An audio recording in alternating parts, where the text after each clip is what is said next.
Heyo, well guys, this is Darkrai 800 back again with part 2 of What If Deku was Darkrai. Now where I left off was when and the doors were opening up for the main exam, or practical exam. Not sure what I said main. But anyway, Ida would run out of the door like usual. But Izuku would use the shadows to move faster because Darkrai can move around the shadows like he's using Phantom Force or Teleport.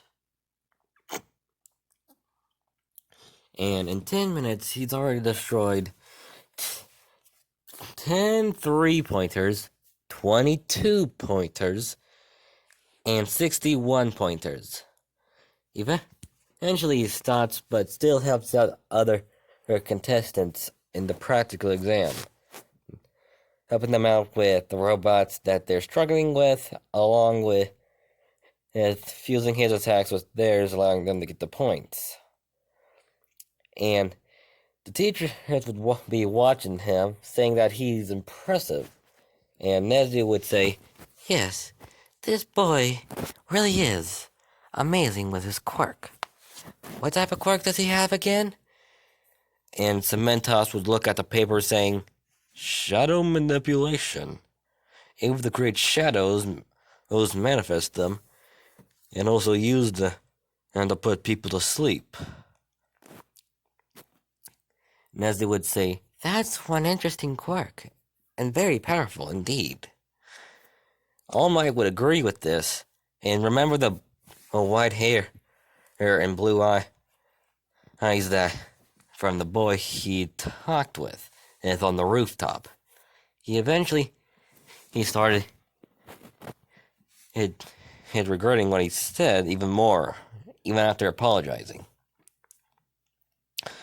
But after another 20 minutes, the 0-pointer would come out.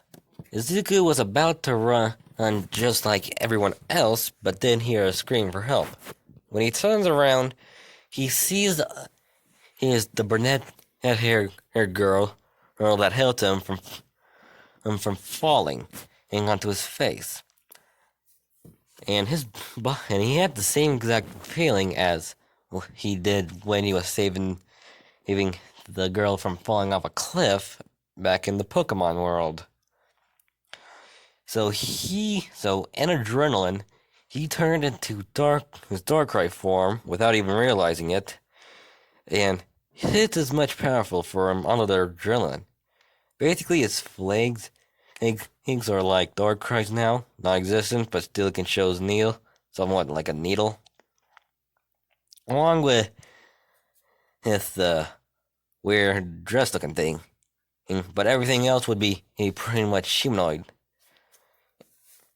And basically a combination of what I said in part 1. If you haven't watched it, go watch it, please. You'll enjoy it. Probably. I don't know. It's your opinion. But anyway, he run so fast that he looked like he was teleporting. Lift up the rubble and chuck it at the 0-pointer's head, causing it to stall. He would pick up Uraraka and fly to Recovery Girl's office. Yes, I said fly, because Darkrai can float, and I'm gonna give him the ability to fly when he's in Darkrai form. And he would fly back and use Eternal Nightmare, that's what I'm gonna be calling it, from the Z move in Sun and Moon for ghost types, and basically turn the 0-pointer into a ball. Like, it would be the size of 300.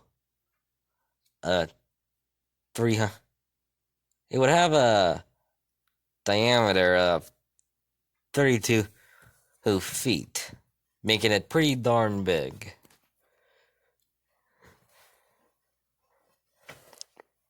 But anyway, he would and that would be time, and President Mike would say, "Well, that's time, folks. Please, if you did not get a letter in the mail, please go to other hero schools. We need more heroes out there. Or, good day. And everyone would basically walk back home. And Izuku would be training for his, well, in his darkrai state. He trains and trains pretty much every day, trying to master it, as well as control more or over his Dark Void attack. And after a week, he would then get a letter in the mail from UA, and and Inka would be, it's here, the letter's here, or while in the living room. Izuki would take it and go to his room to check out and to give his mother some good news or bad news. And when he opened it, there was a disc. He pushed the button on it, and a hologram of All Might showed up, saying, "Oh, hello, young Midoriya. Nice to meet you again. And I'm incredibly sorry for what I said back then when we first met. But besides the point, we saw what you did in the practical exam." And basically show a video of what he did, of all the robots he destroyed that wasn't the zero pointer. And say, "You are incredibly strong, and your quirk is kind of scary. I can see why you were afraid of it and thought it was villainous. But after seeing it in action again, I can tell it's just your imagination. Your quirk is strong, and you used it to help a young hero in training in need, and basically show what he did to save Uraraka. And there was more to the test than just villain points. There was also rescue points, along with teamwork points." And basically, the amount of robots he destroyed would be 70 points in total. The amount of rescue points he would get would be about 80. After helping Uraraka, he would get 60. And from the others, he would have 20, so 80 in total. And teamwork points, he would have 10. And as All Might would say, your quirk is more than it seems. You are a true hero, and you may soon be the best hero, and maybe the next symbol of peace when I fall. And Aizawa would come in saying, "I actually agree with him. Your quirk is interesting, and I would like you to be in my class." The name's Shota Aizawa, Pro Hero Eraserhead. And Aizawa would actually smile. And he would only do this to Izuku, just Izuku. And basically and All Might would then say, "Welcome, young Midoriya, to your hero, Academia." And Izuku would actually be crying, he would be crying tears of joy, and would tell his mother, he was indeed incredibly happy. And she was so happy that she made a feast for them. And after the 2 weeks got by, on the last day he had those 2 weeks, he would actually meet Cresselia. Yes, I'm making Cresselia meet him. And Cresselia actually, he wanted to meet Darkrai after what Arceus said. And I'm making Cresselia a girl in this one, because Cresselia is really feminine. And if you haven't seen a picture of Cresselia, if you haven't watched Pokemon, then look it up. That's all I'm going to say. But anyways, he was actually happy for her Darkrai. And Cresselia got there from, well, you guessed it, Arceus. Because he is a god. Pretty much Pokemon Jesus.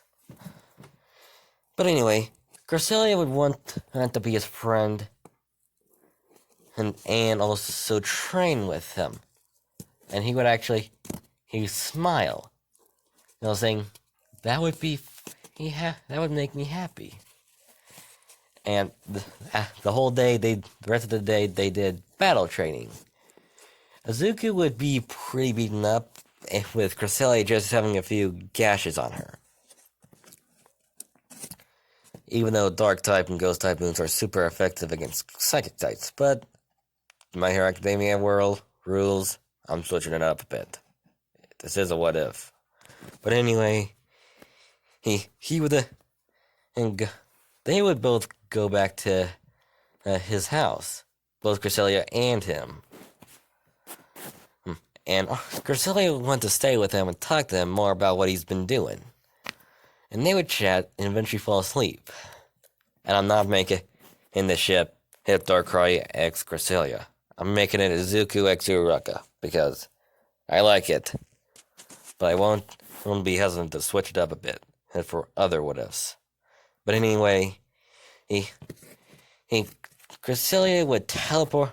The next day, Cresselia would teleport them to UA, but they would be in an alleyway because it would be weird for a moon-looking creature with a teenage boy who seemed gloomy.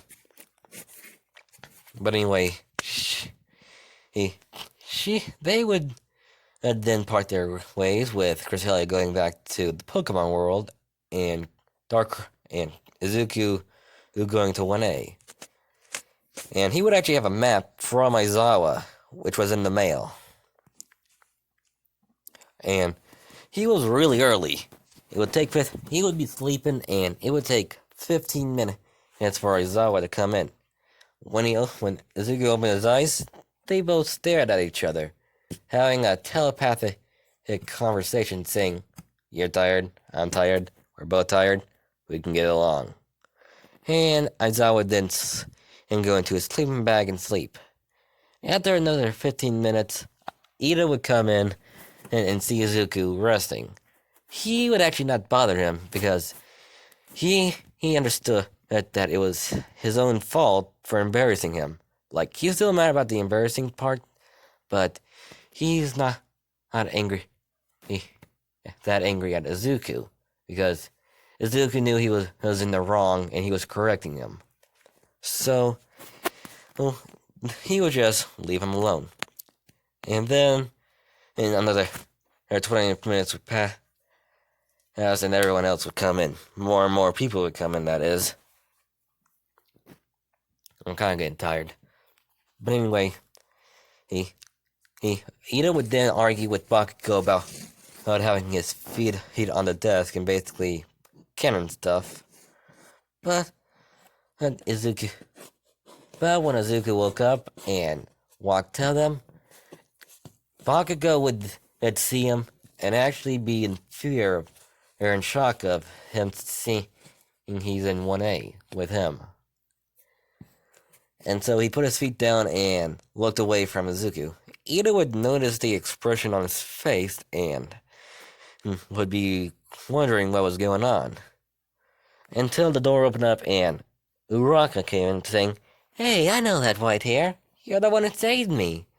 Izuku would then turn around saying, "Oh, you're the brunette-haired girl. Yeah, I'm sure. I hope your ankle's okay." She would then say, "Oh, it's fine. It was just sprained." Izuku would then say, "That's surprising, considering how much rubble was on it." But anyway, they would then chat. They would both go to their seats. Ida would then come to Izuku saying, "You there, you knew about the rescue point. You are a far better student than I." Izuku would then say, "No, I honestly didn't know about the rescue points. My body just moved on its own, like I was on autopilot. I was just running to help a person in need, like I did before. Can't talk right now." And he would be talking about when he saved the girl who fell off a cliff, but he didn't say that exactly. He would just be thinking that. And Ida would say, "Oh, you are a far better hero than I can ever be now." And they would chat, and Tsukiyomi, who has Dark Shadow, would come up, and Izuku and him would actually be pretty good with each other, because Tsukiyomi thought he had a Shadow quirk as well, which isn't which we all know that he doesn't have a quirk. It's a Pokemon ability. I'm planning on doing something with the USJ attack. Sorry, kind of got a bit of a hiccup right now. But anyway, Aizawa would then come up. I think it took you 8 seconds to shut up. That's not good. And basically unzip and take something out of his sleeping bag. He would then say, put these on and go outside. We're doing a physical exam. Everyone would be questioning why. Hey, but Izuku would just stand up, grab the gym uniform, and go to the changing room. Aizawa would be thinking, I like this kid. He's gonna be my favorite. And tell everyone, follow his example, and do what you're told. And they would all do. And Kirishima, while in the changing room, would see Izuku, and he's pretty darn jacked. Like, he has a six-pack. Like, Kirishima would sing, whoa, you look manly, dude. What's your workout?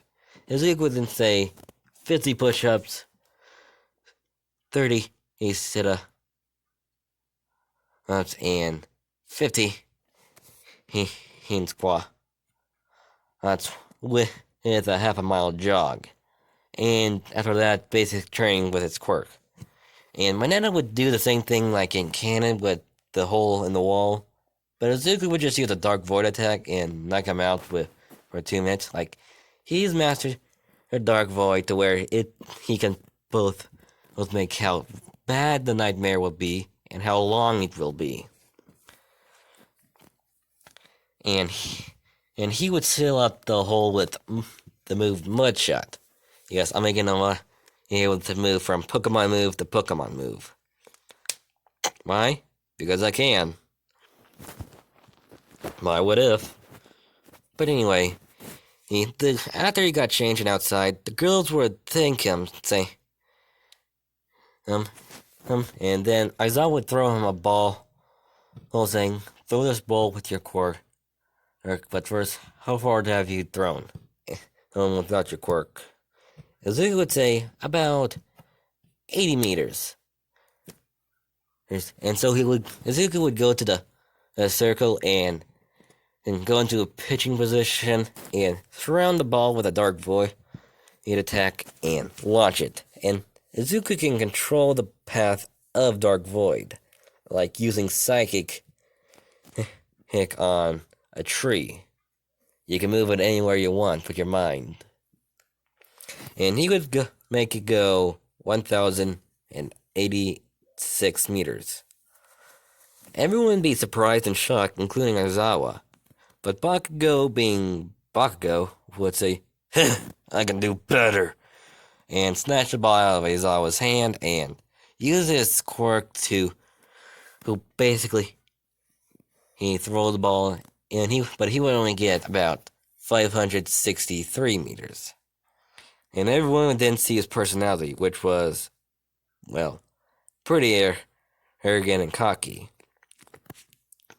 And basically, Izuku would be second in pretty much all the others, except for the side-to-side lunges. He would go into his darkrai form, and basically just move back and forth pretty darn fast. And Hagakure, I'm going to say, was in last place, but Aizawa would say he wouldn't be expelling anyone. I forgot to mention that Aizawa would say last person who the person in last place will be expelled. Basic canon stuff. But the rest of the day would go on, and Izuku could sense something running down the hall. Because even though there's lights in the hallway, they're still pretty shadows. I'm gonna call this ability Shadow Radar. And he could tell its all might due to the size of the person, and because they met during the sludge villain attack. And he would run into the door saying, I'm running through the door like a hero! and everyone would be freaking out and fanboying or girling over him. But Izuku would be just chill, and he would basically do the same thing in canon, and push a button with his drawers coming out with suitcases on them numbered, and tell everyone to go down to the designated area in canon. And Izuku's costume is gonna be basically a gi that's completely all black with like his evolved form of his normal suit, with the mouth guard, the metal guard piece he's around his face, would still be there, but he uses it as a respirator to breathe underwater or in gases. And everyone be saying, "Whoa, that's one cool little hero outfit you got." He wouldn't let this go to his head and say, "Thanks." And All Might would then talk about the hero versus villain, hero versus villains training. Can't talk. And would pair up the teams like in canon. And this is going to be a rule I'm going to make. If I pair Zuko up with a girl, that's going to be the ship. Like, this one's going to be Izuku x Uraraka. So, Izuku and Uraraka, I'm on the same team. But, if I pair Izuku with a dude, that means I'm letting him single and have a bromance. I'm not into gay. I'm not saying it's a bad thing to pair two guys up. I'm just saying it makes me feel uncomfortable pairing two guys up. So please don't ask me to do any Baku Deku or Toru Deku.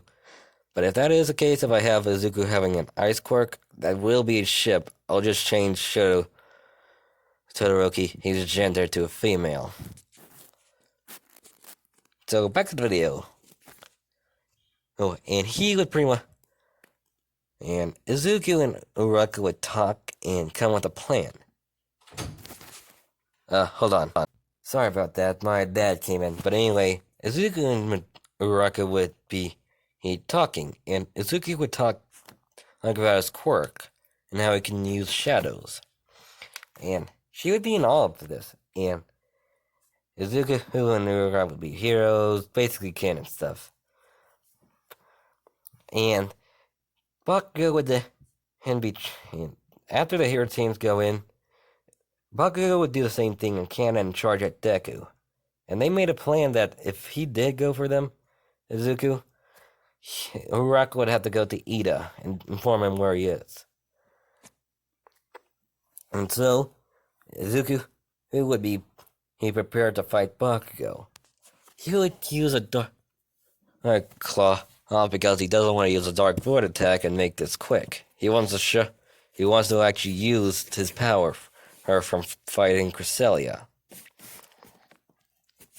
So he would be fighting him, basically using his speed and the thing he did in the darkrai did in the movie, where he made multiples of himself, and they would be in a stalemate. And this is where I'm going to leave off.